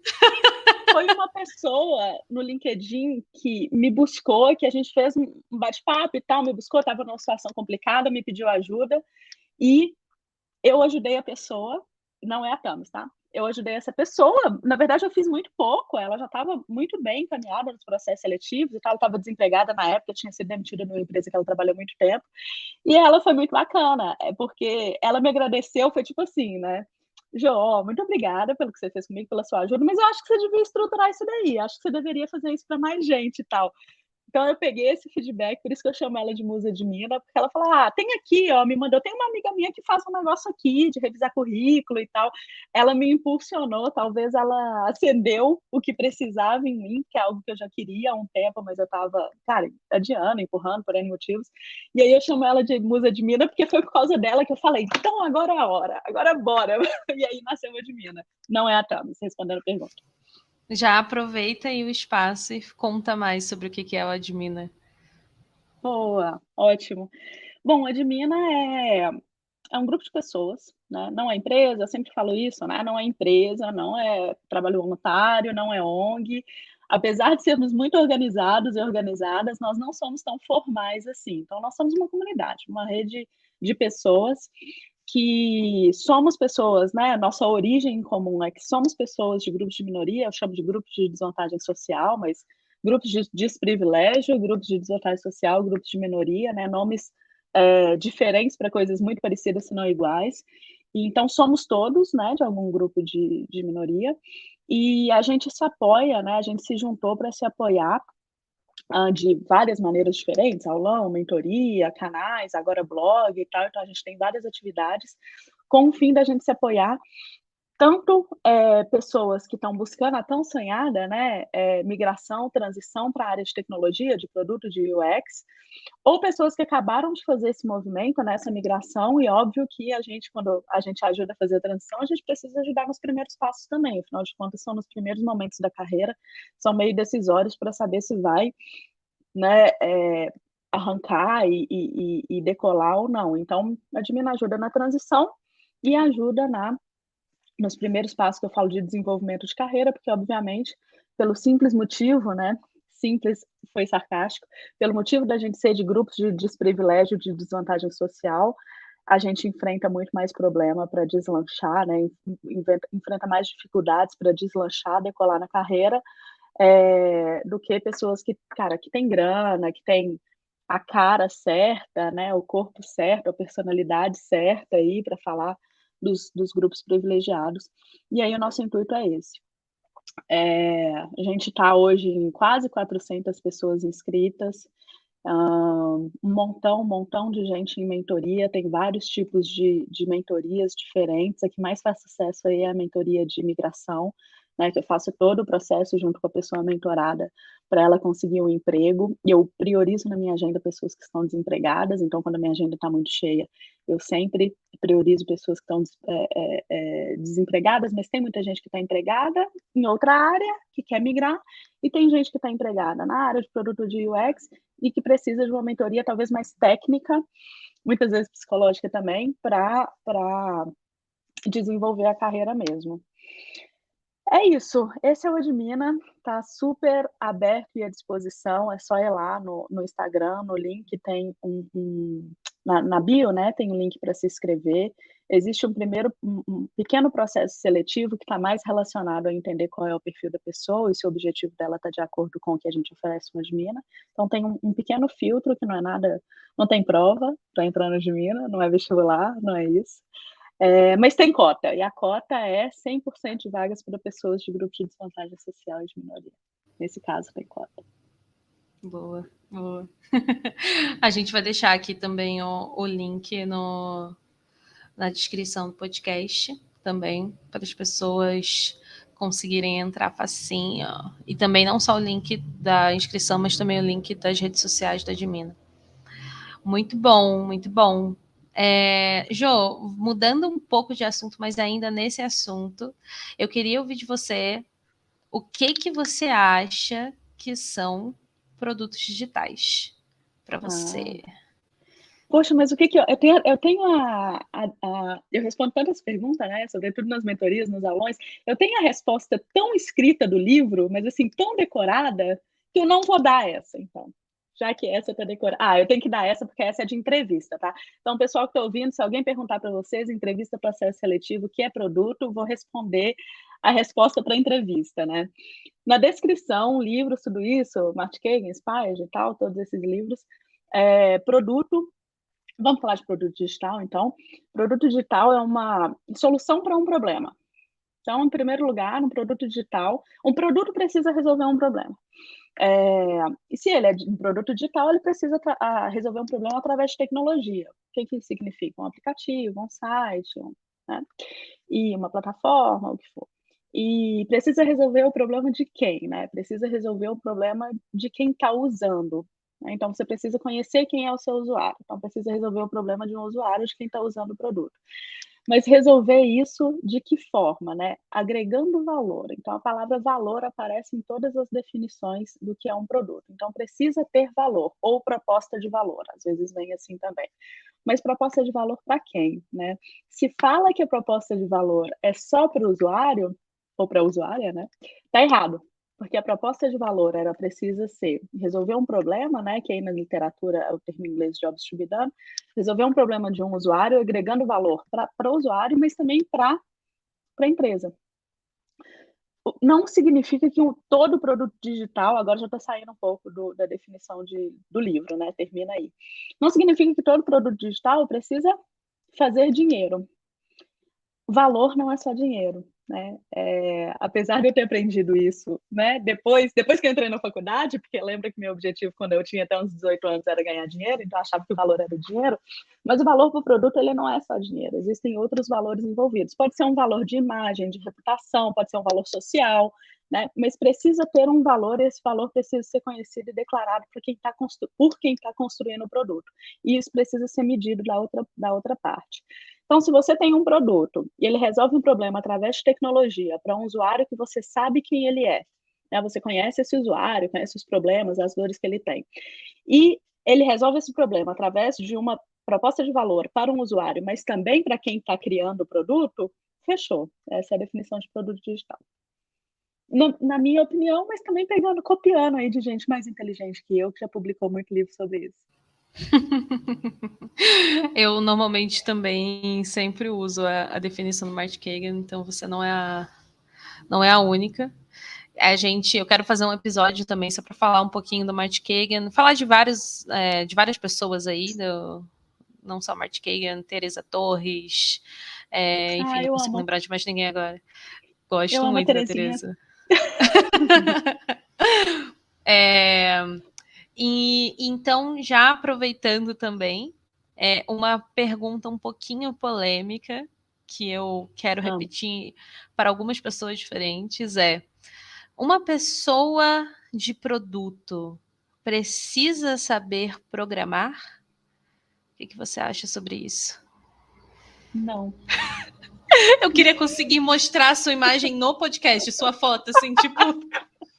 Não. Tipo, que cara de desdém. Tipo, é uma sobrancelha aqui, outra ali. É tipo, não, quem falou isso? Não precisa saber programar. Depende muito não gosto de responder depende, então olha só que eu já respondi aqui não. Dependendo do produto, dependendo do produto, pode ser interessante conhecer um pouco mais de arquitetura, e não necessariamente arquitetura de software, pode ser arquitetura de produto também. Dependendo se o seu produto é um produto mais, estrangeirismo, customer facing, ou seja, se é um produto ali que tem mais front, que a proposta de valor dele está mais na tela e menos na parte, né, por detrás, no back-end, é menos necessário saber coisas de TI, como, por exemplo, programar.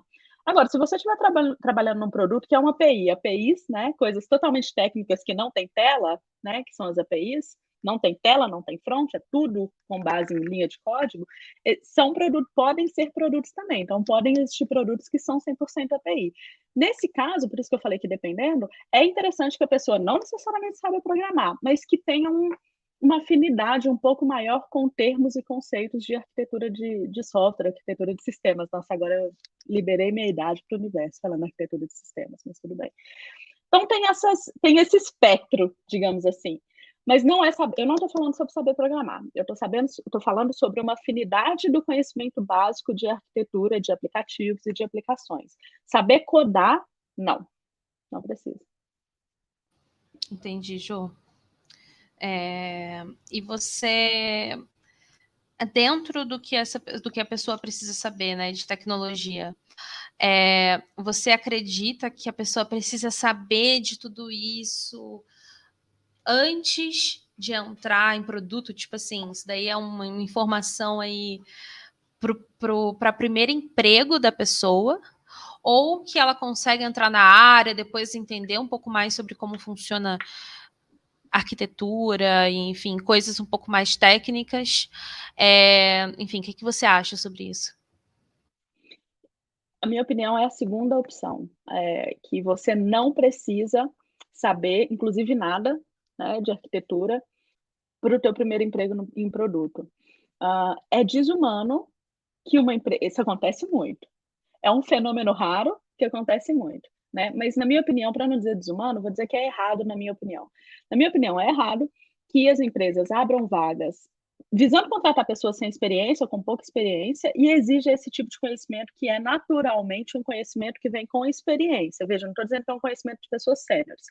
Eu estou dizendo que é um conhecimento empírico, que você aprende, se você não fez um curso de TI, né? Se você não tem um histórico como pessoa desenvolvedora ou de arquitetura, você aprende, é perfeitamente capaz, né, possível de se aprender isso. Mas você aprende de maneira empírica, você aprende por exposição, você aprende indo em reuniões com o time, batendo papo com o seu tech lead, resolvendo problema, né, que é uma das maneiras que a Tamis mais aprende, inclusive, que essa mulher sabe de arquitetura é incrível. Então, é empírico. Por isso que eu acho que é errado uma empresa abrir uma vaga para pagar pouco e para contratar pessoas iniciantes, né, ingressantes na área e exigir esse tipo de conhecimento. A pessoa não tem experiência, é contraditório, né? É ininteligente, ou seja, é burro, né? Então, eu acredito que você não precisa, né, como uma pessoa querendo entrar em produto ou em tecnologia, não precisa ter muito conhecimento técnico, talvez nenhum conhecimento de arquitetura, mesmo quando eu digo técnico, para entrar em produto. Aí é complicado, porque o meu conselho é sempre: busca uma vaga que seja inteligente, ou seja, que não exija isso. Uma empresa que não exija isso. Não é a realidade de muitas pessoas, porque às vezes as vagas que tem ali, ou que estão te chamando, estão exigindo isso. Então, é uma coisa na qual eu não acredito, eu não acho que tem que ter conhecimento técnico para migrar para produto, mas se está aparecendo muitas vagas, ou se só está aparecendo vagas que exijam isso, cara, o que eu falo, Lojimina, vem para a mentoria que eu te ensino, né? E aí a gente vai, se a gente não encontrar vagas inteligentes e a gente tá, né, a pessoa está desempregada, está precisando do emprego, aí a gente traça uma estratégia para atender uma tendência de mercado que não necessariamente é considerada correta, pelo menos não por mim. Entendi. Se puder dar a minha opinião, eu concordo 100%. É isso que eu tenho para dizer. Às vezes a gente tem que se adaptar, tem o certo, né? e tem a realidade, exato. Sim. Às vezes a gente tem que se adaptar, cara. Mas é muito complexo, assim, e sendo sincera, assim, eu percebo no dia a dia o quanto de coisas são cobradas da gente ali no processo seletivo e o quanto a gente realmente usa. É tipo aquelas típicas vagas de APM ou de analista de produto júnior que te pede experiência prévia, né? Trabalhando com produtos. Experiência em discovery. Gente, mas é júnior. Como que eu... Mas faz o seu projeto pessoal, né? Tipo, por que você não fez o seu projeto pessoal? E, cara, se você for pensar ali no dia a dia da pessoa, uma coisa que eu sempre falo, né? Que pra gente, pra pessoas de periferia, o que falta é tempo. É isso. Não falta vontade, não falta ideia, criatividade, falta Inteligência. tempo. Não. Exato. Falta tempo. A gente passa pelo menos 5 horas em transporte público todos os dias. E aí, não só passar esse tempo em transporte público, mas também quando te sobra um tempo, você está exausto. Você passou o dia inteiro ali raciocinando, pensando sobre uma coisa, enfim, você está cansado, seu corpo está cansado, você dormiu muito pouco. Então, cara, como que você vai conseguir fazer um projeto pessoal ou fazer um trabalho voluntário? Enfim, então eu acho muito complexo, assim, né? E eu tô gostando, pelo menos, de um certo movimento que eu tô percebendo aí, de algumas vagas que falam assim, ó, não precisa mesmo de experiência prévia, viu? Não precisa e tal. Eu acho que, inclusive, a gente que já está no mercado, a gente precisa cobrar um pouco mais sobre isso, né? Seja dentro das empresas que a gente está trabalhando, mas também até em outras, assim, né? De tipo, gente, será que. Olha essa vaga aqui, né? Tipo, tem eu esqueci a palavra, mas tem um negócio que eu gosto muito que a galera faz, confesso, que se chama Vagas Filha da Puta. Que é tipo assim, coloca Uns só essas prints bizarros, né? uns prints tipo de umas vagas que pedem umas coisas muito bizarras, assim, né? Assim, não tô falando para ninguém fazer isso, pelo amor de Deus. Gente, não tô falando para ninguém fazer isso. Exposição, né, da empresa, pô, que isso. Vagas arrombadas. Falei errado. Não é filha da puta, que ó, o Boa. Thiago me corrigiu. Mas não tô falando que é para alguém fazer isso, pelo amor de Deus. Mas o que eu quero dizer é que, assim, esse não é um movimento que existe aqui só em produto, né? É um movimento que acaba existindo em várias outras profissões, enfim. Então, a gente precisa usar um pouquinho desse diariamente, assim, desse acesso que a gente tem a essas vagas, a essas empresas e tal. E também cobrar um pouco de, tipo, gente, ó, não tá fazendo sentido isso daqui. Claro, quando a gente se sente à vontade, confortável para isso.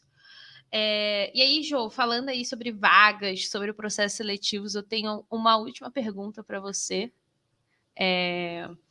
que é minha, né, no caso, se alguém quiser fazer pergunta aí, fica à vontade, mas a minha vai ser a última pergunta, que é o seguinte: você já foi, mesmo aí com todo o seu conhecimento, sendo a mulher foda que você é, etc e tal, você já foi reprovada em alguma vaga? Como que foi isso para você? Nossa, quando você falou que você já foi reprovada, me veio uma aqui que me marcou muito, bem no início da minha carreira. Já fui reprovada, já fui reprovada. Inclusive, aconteceu um fenômeno raro que acontece muito, muito engraçado, depois eu vou contar essa que me marcou muito. Mas o fenômeno engraçado é que uma empresa recentemente me contatou, uma empresa unicórnio, bem famosa, bem grande, gigante, me contatou para uma vaga de diretoria de produto. E insistiu para fazer o processo e tal, né? Eu tô meio casada com ele, mas vamos lá, vamos conversar também, né? Não é chifre se a gente só bater um papo. E aí a entrevistadora me perguntou, falou, você já conhece a nossa empresa, né? A empresa X? E eu falei, olha, eu conheço. Inclusive, no ano tal, vocês me reprovaram em duas, eu digo duas vagas de PM. Tipo assim, né? Agora você está aqui me chamando para vaga de diretoria, mas há pouquíssimo tempo atrás, né? Tipo, 4 anos atrás, 5 anos atrás, você me rejeitou com uma vaga de PM. Foi muito engraçado. Depois eu falei com o VP da empresa, contei a mesma história para ele. Tipo, você dá risada, só que eu tô dando risada do lado de fora. Porque do lado de dentro eu tô pensando, que hipocrisia gigante, é tão pouco tempo atrás, eu não era boa o suficiente para um cargo que acho que era tipo no máximo especialista ou analista sênior, né? O cargo chama PM, mas a gente sabe que na verdade, né, os níveis hierárquicos são diferentes. Foi um caso engraçado. Então sim, já fui rejeitada em processo seletivo várias e várias vezes, né? A que me marcou muito foi um processo de trainee que eu fiz em Belo Horizonte. Deve ter sido aí mais ou menos 2010, talvez. Tem muito tempo, mas me marcou muito, tanto que tem bastante tempo já. Que foi depois que eu saí da Accenture, né? Accenture eu trabalhei como estagiária 2 anos, depois uns meses como assistente, e aí fui fazer um processo de trainee numa empresa que se chama, essa eu vou falar, DOTS. E aí era daqueles processos, a DOTS mesmo, de ponto, sabe? Não sei se ela ficou muito famosa aqui em São Paulo, mas lá em Belo Horizonte, os supermercados todos acumulavam ponto DOTS nas compras para depois você trocar ou abater do valor da compra. Era um gamification de fidelidade. E era aquele processo seletivo de trainee que era tipo assim, num galpão gigante, tipo num hotel, num lugar bizarro, porque era tipo 1.000 pessoas, sabe? Para tipo 20 vagas. Aqueles processos seletivos que você fica o dia todo, extremamente cansativo. Nesse caso eram 2 dias, tem aquele monte de. Começa com uma prova gigante que você tem que fazer divisão de 6 números por outro número de 6 dígitos, sabe? Tipo, pega um número desse tamanho, divide por um número desse tamanho para ver se você sabe fazer divisão na mão sem calculadora. Ainda um processo relativamente antigo, lembrando que a gente está falando de 12 anos atrás em Belo Horizonte, né? Que em tempo de São Paulo é mais ou menos 30 anos atrás. E aí eu fiz esse processo todo, estava super afim, estava me sentindo importante, eu fui de roupa social, tinha meus 20 e poucos anos, 21 anos de idade e tal, eu estava, nossa, vou entrar em alguma coisa grande, tudo bem que já trabalhava na Accenture, que era gigante, mas trainee, nossa, ganhar 3 vezes mais que eu tô ganhando e tal. E aí, eu cheguei até o final do processo e apresentei um mini case, assim. E uma das coisas que eu falei no mini case, meio mini meu case sou eu mesma. Eu falei sobre o meu processo de intercâmbio. Tinha pouco tempo que eu tinha voltado dos Estados Unidos. Eu sofri muito nos Estados Unidos, foi muito traumático para mim. E eu falei sobre, entre outras coisas, eu falei sobre essa experiência que eu considerava que era uma experiência que, inclusive, era pré-requisito, tá? Processo seletivo, agora que eu lembrei, tinha que ter feito intercâmbio. E aí, depois, no final do segundo dia, já às 8 horas da noite, eu recebi o retorno que eu não tinha passado. E aí eu pedi feedback, aí eu fui atrás, fui cutucar as pessoas, falar por que eu não passei, por que eu não passei. Eu cheguei no final, tipo, né, estavam 2 pessoas para cada vaga, tipo, se eram 20 vagas, estavam 40 pessoas no final. Falei, por que eu não passei? Ela falou, você não passou porque quando você falou sobre a sua experiência do intercâmbio, você falou de forma negativa. Esse foi o feedback que eu recebi. Eu fui para casa, no caminho comprei umas 2, 3 garrafas de vinho barato, tipo garrafa de vinho de R$ 10, enchi a cara, chorei a noite inteira, chorei horrores, briguei com Deus no mundo, não queria falar com ninguém. Eu chorei tudo que eu tinha para chorar naquele dia. Depois eu nunca mais chorei de ter sido reprovado em processo seletivo, por isso que ele me marcou. Entendi. Nossa. Cara, eu acho que para mim também é uma das piores coisas, assim, né? Tipo, essa, de certa forma, positividade, né? Que é super cobrada da gente, né? Tipo, não sinta coisas ruins ou não veja as coisas de forma ruim, de forma. E não necessariamente o ruim não é construtivo, né? A gente sabe, pelo contrário, quanto pior é a experiência, mais a gente aprende com ela. Mas eu nunca mais fui tão sincera, honesta, transparente, franca em processo seletivo. Porque eu fui muito franca, muito honesta. Eu fui eu mesma, eu estava traumatizada, tinha meses que eu tinha voltado para os Estados Unidos. Eu tinha 21 anos, na verdade. Teria que fazer as contas aí, mas talvez tenha sido um pouco antes de 2010. E eu fui honesta, eu falei sobre o que eu estava sentindo. Eu falei o que eu aprendi também, mas eu realmente usei palavras negativas para descrever o meu intercâmbio, que talvez eu não usaria hoje, mas 13 anos se passaram, né? Porque o meu intercâmbio foi, sei lá, 2007, por aí.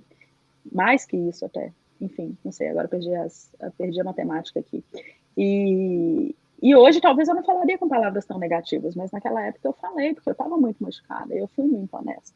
E não sei se eles foram sinceros, né, e falar, talvez teve outra coisa que me desclassificou ali, mas o ponto não é o motivo que me desclassificou, o ponto foi o feedback que eu recebi e como isso me marcou, porque eu não sou uma pessoa de positividade tóxica, eu não sou uma pessoa que eu acho que eu tenho que estar feliz o tempo inteiro, que eu tenho que tirar lições maravilhosas de tudo o tempo inteiro. Eu prego o contrário disso. Vamos ter responsabilidade com relação aos sentimentos dos outros, né? As pessoas não têm obrigação de só sentir coisas boas, positivas. E eu externei, verbalizei aquilo num processo seletivo, como eu disse, o aprendizado foi que eu nunca mais fui tão honesta a esse ponto, tão franca, né, nesse ponto em processo seletivo. Sempre aprendi a ser mais estratégica, mas aquilo me marcou exatamente por causa disso, porque eu falei, cara, então eu fui eu mesma, então tudo bem, no final das contas, porque eu fui eu mesma e eu fui reprovada por ser eu mesma, então talvez não era o lugar certo para mim, as pessoas certas para trabalhar comigo. Talvez foi um livramento. Vai saber o que teria acontecido na minha vida se eu tivesse entrado na DOTS em 2008, 2009. Sim, totalmente. Eu tenho muito esse mantra, assim, né? Eu tenho uma tendência muito questionadora, e isso te tira um pouquinho de cima do muro, né? Então, e eu sou naturalmente assim, a Jo sabe. Eu não consigo ser muito diferente disso. A forma como eu faço isso claramente é diferente de como eu fazia quando eu tinha meus 18 anos, né? Quando, enfim, tinha meus 17 anos. Mas eu não consegui perder esse aspecto e eu acho que eu nunca vou conseguir perder, assim, de certa forma. Mas isso faz com que muitas portas se fechem, né? Mas às vezes é a melhor coisa, assim, né? É muito difícil pra gente receber os nãos, mas a gente tem muita dificuldade também de entender que talvez o não é melhor que o sim, né? Em alguns aspectos, assim. E eu perguntei muito isso porque às vezes eu tava me perguntando sobre isso, né, na semana passada, né? Como que pode, sei lá, tipo, uma pessoa que é tão tão foda para uns, não ser vista, tipo, ser vista de forma negativa, né, por outros, né? Então, tipo, às vezes a gente vê uma pessoa ali que já tá numa posição maior, assim, né? No sentido de poder aquisitivo, no sentido de, enfim, de ter acesso à informação, enfim, e a gente não imagina o quanto de portas fechadas já foram fechadas de portas que já foram fechadas para essa pessoa, ou quanto dessa pessoa ela já sofreu, né, por palavras, mensagens, enfim, pelo fato dela ser quem ela é. E aí a gente é o que a gente é, né? E isso é positivo para alguns e negativo para outros, né? E tudo bem. E tudo bem, Exato. porque faz parte. Faz É, super parte. sabe que eu estava numa mentoria essa semana com uma pessoa maravilhosa, que a gente estava batendo um papo e tal, no momento mais descontração da mentoria, e ele falou assim comigo: "Jô, sabe que antes de te conhecer, ai, não sei, talvez vendo suas lives, seus stories, assim, eu pensava que você era arrogante. E depois que eu te conheci, ou talvez que depois que eu assisti mais seus stories e tal, essas coisas, até mesmo antes de te conhecer pessoalmente, né, pessoalmente agora tá redefinido, pessoalmente, virtualmente, depois eu vi que não, que você só é uma mulher firme, é firme, tem firmeza". Eu contei com ele pra ele, falei: "Não, você tem muita sensibilidade, porque, eu já fui, né, talvez eu ainda tenha alguns resquícios disso, porque tá um pouco na essência, mas eu já fui uma pessoa arrogante, eu sei disso, eu tenho autoconhecimento, tenho semancol de saber que quando eu era mais nova, eu era muito arrogante.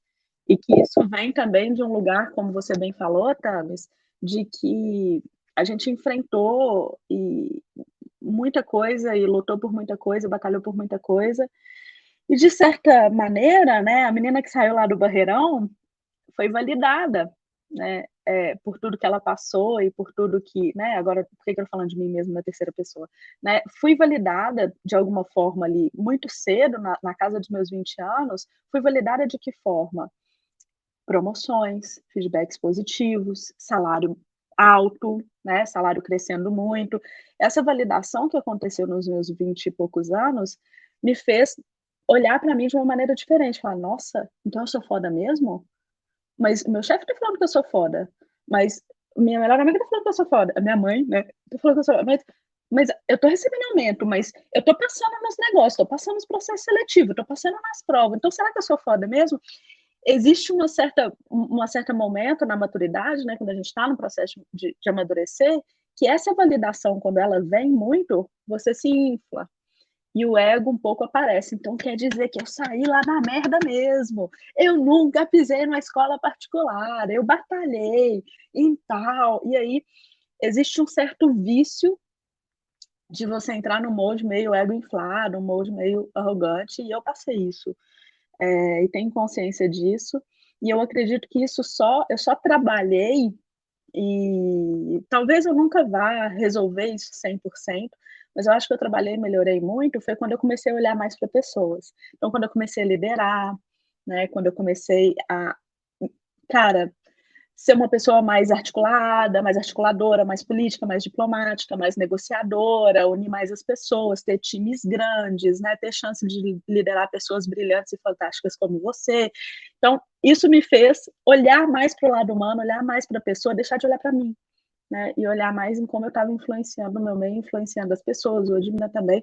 E aí, quando eu tirei um pouco o foco em mim, aí eu consegui um pouco policiar isso. Então, isso foi um pouco do que eu contei para o meu mentorado, né, nesse papo, falando: sensibilidade você tem, esperto você é, você conseguiu enxergar alguma coisa em mim que está ali, talvez um pouco mais maquiada e melhorada, mas existe, tá lá. E é sobre isso, né, sobre conhecer os nossos defeitos, nossas limitações também e trabalhar com elas, né, e não apesar Sim. delas.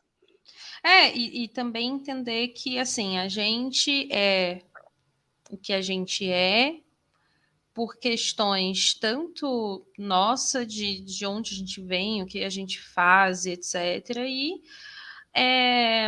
o que a gente viveu, né? Então, em muitos momentos, a gente precisa, de certa forma, construir essa postura, e pode acontecer de no meio do caminho a gente perder, assim, se perder um pouco no personagem, né? Então, Boa. eu me sinto muito hoje, assim, na verdade o meu é totalmente contrário, né? Porque eu sempre me coloco muito para baixo assim das pessoas, mas tem muito esse momento assim, né? De tipo, cara, eu preciso ser diferente aqui para eu conseguir me adaptar a esse ambiente.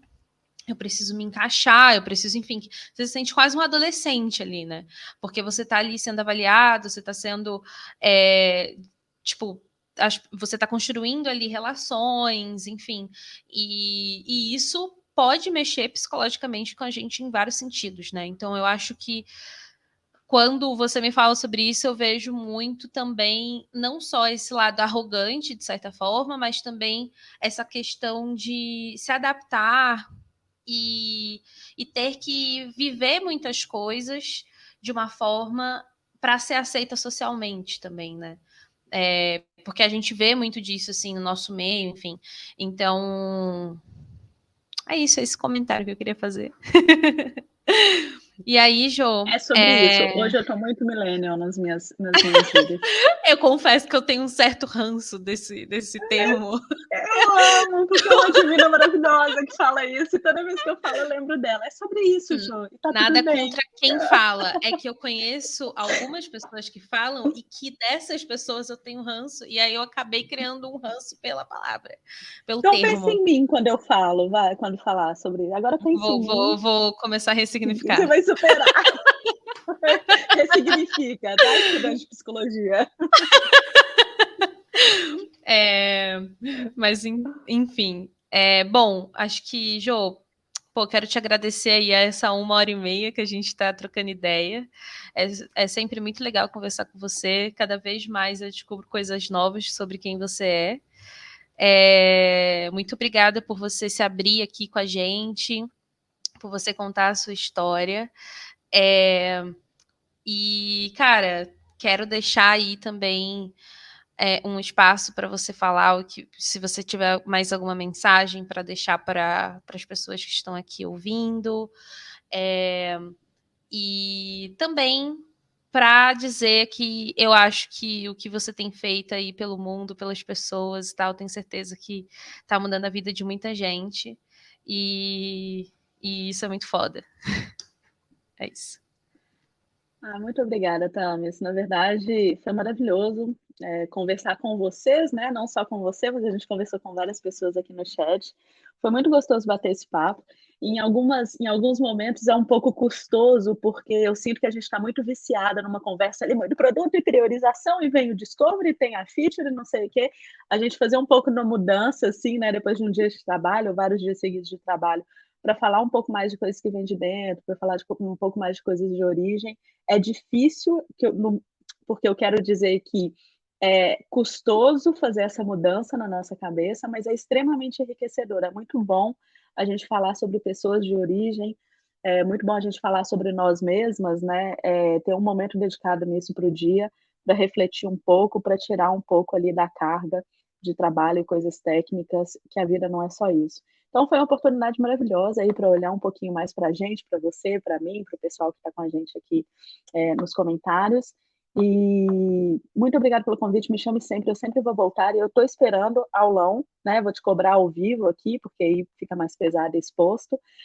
Estou esperando o seu aulão lá no Admina de comunicação não violenta. Então cobrei, e é isso. Vamos, bora De lá. Junho, né? Junho, né? Junho. É Quando tem só agenda, você né? que Porque a agenda tá lotadíssima. Ai, tá maravilhoso. Tem um monte de gente querendo dar aula no Admina. Eu tô amando, tô amando. Muito bom ter visões de pessoas diferentes. Sério, tem muitos colaboradores, muita gente nova que tá vindo dar os aulões. Esse Bom sábado vai ser demais. comigo, depois disso, uma trilha de várias pessoas convidadas aí, referências no mercado que vem dar aula pra gente. Pessoal, de mensagem que eu quero deixar para vocês, para todo mundo que nos ouve, pensando em pessoas que estão buscando a tão sonhada vaga em produto, em IT, em UX, pessoas que estão em transição, pessoas que estão desempregadas, em alguma situação complicada, eh, no seu tempo, no seu ritmo, dentro das suas circunstâncias, né, e capacidades. Eu sempre aconselho bastante estar aberto ou talvez até mesmo buscar e pedir ajuda. Eu sei que nem sempre a gente está bem para pedir ajuda, por isso que eu dei, né, o disclaimer antes falando: "No seu tempo, no seu ritmo, quando você estiver, né, aberto, pronto ou pronta para isso". Mas eu dou bastante esse conselho, porque eu fiz isso, né, na minha história, muitas pessoas me ajudaram, e me ajudaram não porque elas ofereceram, mas porque eu pedi.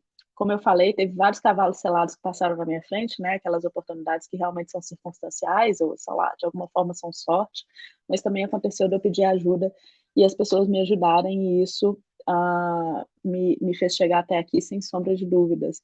Eh, e o outro motivo que eu digo isso é que quando eu, comecei o Edmina, né, com vocês, quando eu dei aquele primeiro pontapé, eh, eu fiquei extremamente surpresa e até hoje eu ainda fico com a quantidade de pessoas que querem apoiar e que querem ajudar. Quantidade de contatos que eu recebo no LinkedIn para apoiar o Edmina de alguma forma, como por exemplo essas pessoas colaboradoras que estão dando aulão agora, eu vejo que as pessoas querem muito apoiar e que as pessoas estão se juntando em busca de criar uma rede de apoio na área de tecnologia, cada vez mais isso está surgindo. Então, minha mensagem para vocês é, hã, no seu tempo, no seu ritmo, dentro da sua capacidade, né, do momento que você está vivendo. Quando for o momento certo, busque ajuda de alguma forma. Pode ser com a gente, né, no Admina, ou de qualquer outra forma na sua rede, amigos, parentes, enfim, o que for. Mas o poder da ajuda e o poder de se unir e de ter uma rede, muitas vezes até de apoio psicológico, não só de ajuda um pouco mais objetiva, é chave para a gente conseguir muitas vezes até se desbloquear um pouquinho, né. Então, de maneira geral, o Admina está sempre com portas abertas, sei que Perifas também, eh, especialmente para você, né, igual a Xuxa, no programa da Xuxa, estamos especialmente para você. Eu te amo de paixão, você sabe disso, você é uma das minhas melhores amigas, uma das pessoas que eu mais admiro, que tem a história mais sensacional, né, que eu já conheci. Então, essa porta especificamente, assim, nem tem porta mais, tá entendendo? É tipo um vão, assim, tá aberto, já chega chegando, que você sabe que você mora no meu coração. Ai, eu amo, eu amo. Obrigada, Jo. Vamos marcar Digo uma live um mesmo. dia pra gente ser meio Vamos, diferente, vamos. mais polêmico. Bom, Fofinha. gente, eu acredito muito também nessa parte de comunidade, na construção, enfim. Então, assim, seja com a Admina, o Perifas também tá com a comunidade aberta, logo mais a gente vai ter algumas novidades aí e tal. Não vou falar muito para não dar muito spoiler, até porque eu ainda estou fazendo, então talvez possa mudar no meio do caminho. Mas a ideia é também resolver esse problema, né? Então, dar um pouco mais de clareza aí no começo da jornada das pessoas que estão querendo migrar para produto, ou que nem sabe que isso é uma possibilidade, enfim. E é isso. Pô, tô muito feliz aí com vocês. Eu vou ter que encerrar porque hoje é aniversário do meu namorado e ele tá chegando. E Que fofura! Nick, um beijo pra você, feliz aniversário. feliz aniversário. Hoje a gente tava numa correria tão grande que a gente até esqueceu que era aniversário dele, pra vocês terem noção. Feliz aniversário, Nick. Mas é isso. Último recadinho também. No dia 15, 16 e 17 estaremos na Expo Favela. Então, para quem quiser, fica à vontade para aparecer. Vão ser 3 dias lá de exposição de várias empresas e projetos, ideias que são de pessoas periféricas para pessoas periféricas. E vão ter várias palestras, enfim, vai ser um evento muito legal. Então, se vocês puderem, estiverem em São Paulo, participem. O ingresso inteiro, né, tá R$ 30, e para quem está hoje uma condição financeira não muito boa, R$ 15. Então, participem, para quem puder. Para quem não estiver aqui em São Paulo, eu vou tentar fazer o máximo de conteúdo que eu conseguir. Uma mão assim, entregando folheta, outra gravando para as pessoas. E é isso. E participem também, porque a gente logo, logo vai fazer um sorteio lá no Instagram. Lá no Instagram vai ter um sorteio. Talvez vão ter aí umas camisetas, umas coisas aí legal. Enfim, é isso, gente. Amo muito vocês. Muito obrigada por terem ficado aqui até esse momento. Fiquei muito feliz com todos vocês, todos e todas vocês que estão aí. Vou mandar para todo mundo também o link das coisas do Perifas, comunidade, Instagram, etc. E é isso, gente. Beijão e até mais. Beijo, pessoal. Valeu.